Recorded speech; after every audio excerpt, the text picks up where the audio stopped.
Good stuff. Hey, our guest is Rich Gibbons. He's the CEO of Speak Inc.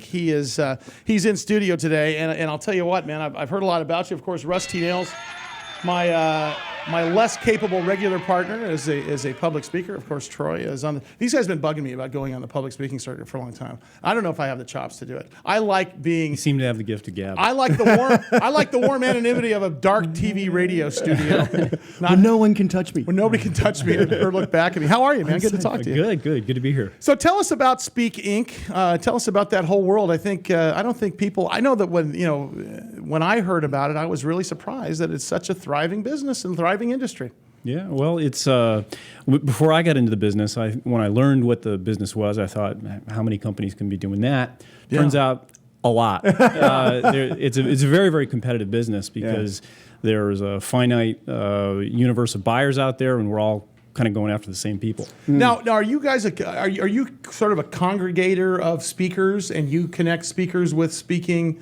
Well, our engagements. Our bureau doesn't handle it. It's sort of like a clearinghouse for speakers. So our bureau doesn't handle anybody exclusively. So we're not exclusive agent to anybody, but we can co-broker to get a lot of the luminaries that are up in the funny money figures and huge bang for the buck. Guys like Troy. Yeah, there you go. I'm cheap. We're showing for our television audience. Compared to Rudy Giuliani, you're cheap. Yeah. For our TV audience, we're showing the website speakinc.com. If you're driving in your car, listening to us on the radio, say San Francisco, Dallas, or Seattle, or Vegas, or New York, anybody listening to me right now, when you get your computer, go to Speak Inc. You'll be surprised.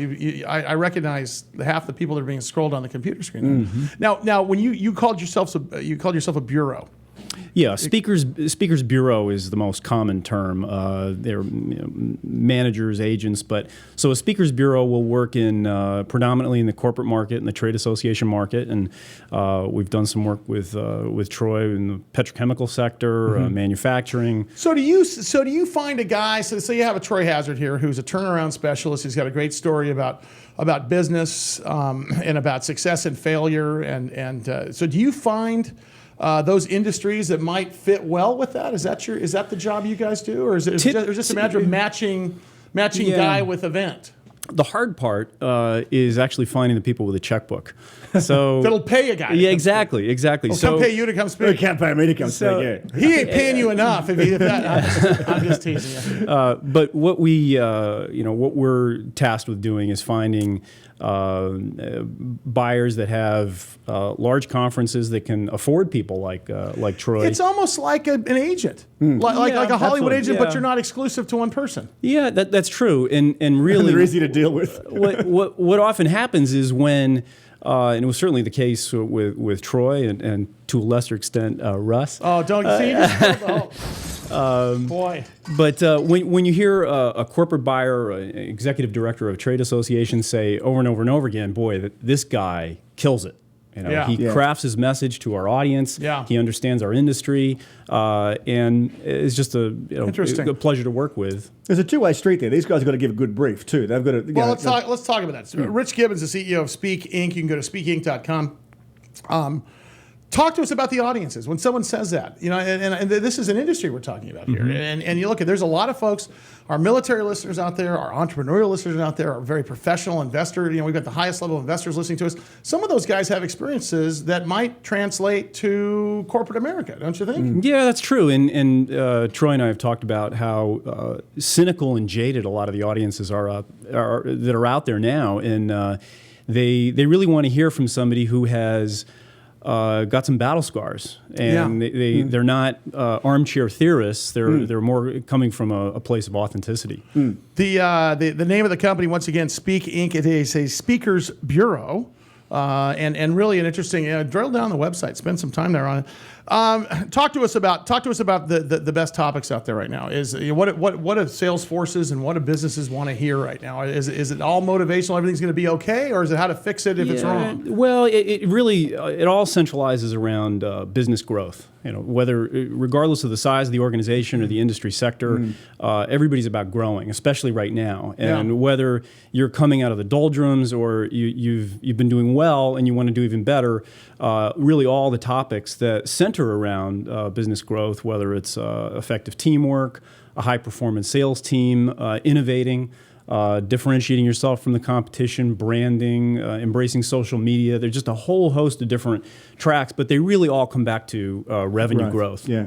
Is there a different spin on it now than there was 3 years ago? Like 3 years ago, it was growth for growth before 2008. We're going to the next level. Is it now more of a recovery message that you think people are looking for, or are they kind of putting that aside saying, let's go, let's go? No, I think everybody's pretty guns forward now and a bit more optimistic about the future. I think the biggest difference between where we were 3-4 years ago relative to now was there was so much cash out there that the celebrity part of the market was really buoyed by oceans of discretionary cash, and of course that went away. 2008, 2009. I'm going to keep it very real with you here, just because I've interviewed everyone from Bill Gates all the way down to a guy with a 1 cent stock. Okay, and I can tell you, there's some good interviews and there's some not so good interviews. There's some authors out there that will send me a book that you think is one thing and it's not the other. Yeah. There's we experience it unfortunately live every day on television and radio. Yeah, I'll bet.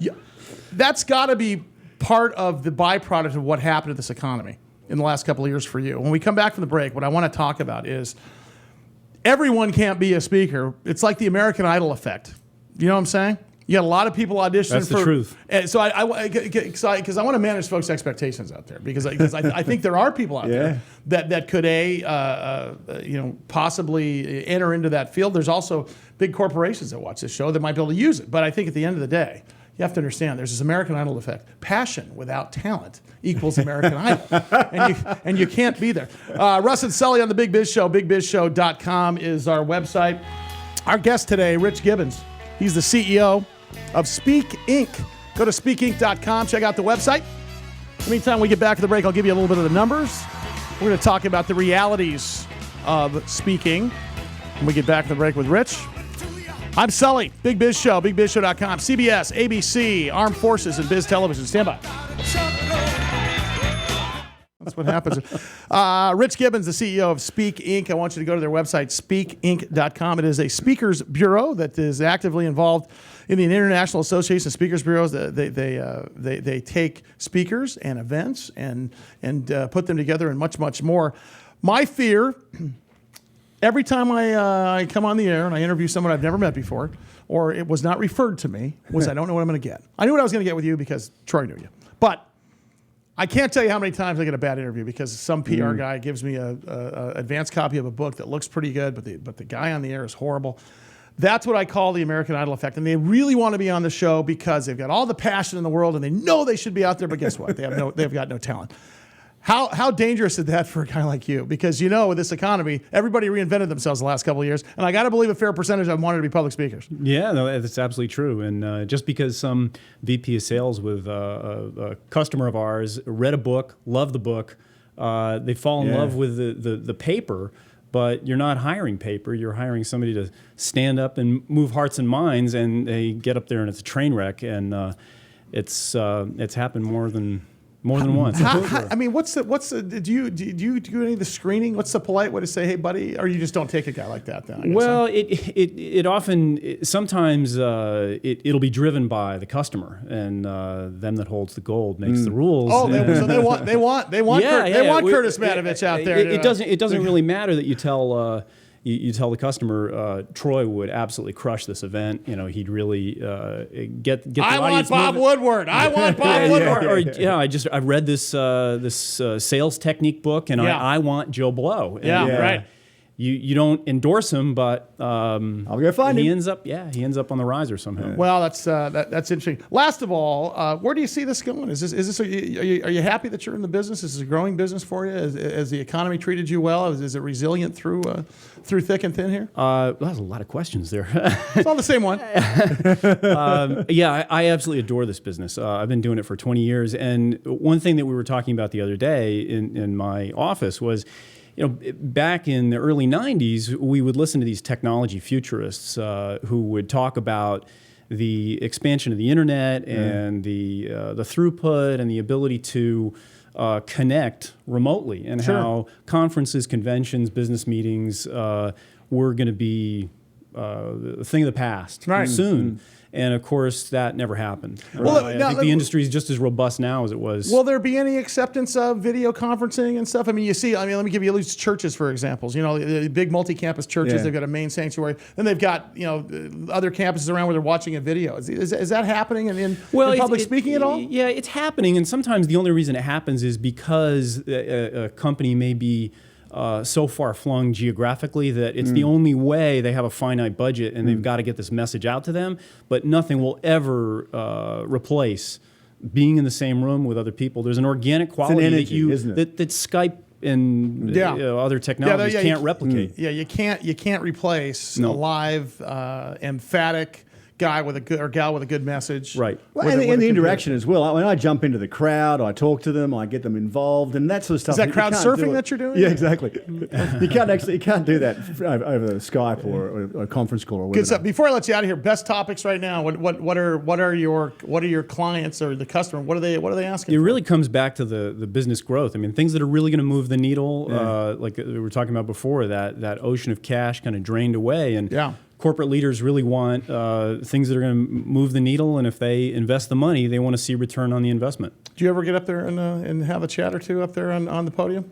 Not lately. I leave it to guys like Troy. All right, Rich Gibbons, ladies and gentlemen. Good stuff.